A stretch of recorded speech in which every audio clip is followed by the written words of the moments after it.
जैसे द्वारी माता हमारा 6 महीने से बाहर घूम रही है, तो 3 महीने तो हमारे गांव में रहती है और 3 महीने बाहर घूमती है।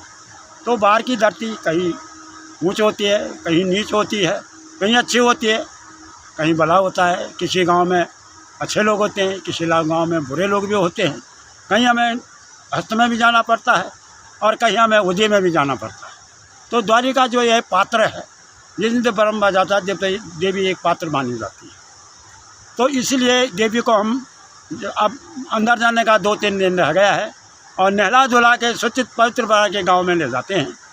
तो उसके साथ जो पांडव हैं, तो पांडवों में जब परीक्षा लगी, अपने पिता के पांडु के तर्पण के लिए वो गंगा स्नान करने के लिए गए थे, तो उन पांडु का भी यहाँ पर अभी नकुल ने उन्हें वो किया, उनके पिंड डाले, तो इसलिए उन्हें भी नहाने के लिए, तो इसलिए पांडव भी और द्वारी माता भी नहा करके अब गांव के लिए चली गई है और करीबन 9 दिन के बाद अपने स्थान पर चली जाएगी।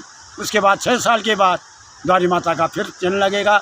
अब जोड़ा तो कब आएगा, क्या आएगा, अभी लगा है। तो द्वारी माता का यही है, चिन्ह का है द्वारी माता का जो भ्रम है। तो ये द्वारी माता जब कृष्ण जन्म हुआ था मथुरा में, तो कंसों का आकाशवाणी हो कि देवकी के द्वारा 8वां पुत्र गर्भ द्वारा तो मारा जाएगा। तो जब श्री कृष्ण भगवान का जन्म हुआ, विधाता की देन थी, तो रोहिणी के गर्भ से अब कन्या पैदा हुई। तो उस कन्या को गोकुल से मथुरा में लाया गया और कृष्ण भगवान को गोकुल में रखा गया।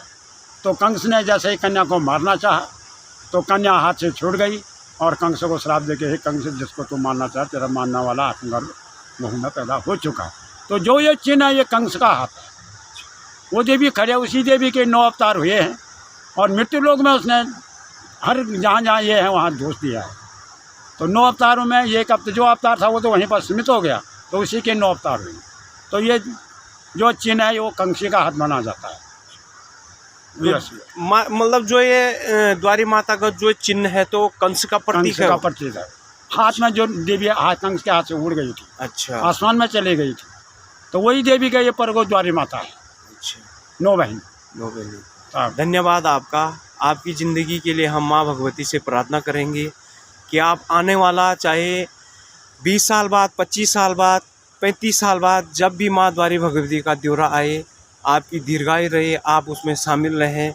माँ भगवती से प्रार्थना कर देंगे आप उच्च पद को पाएं।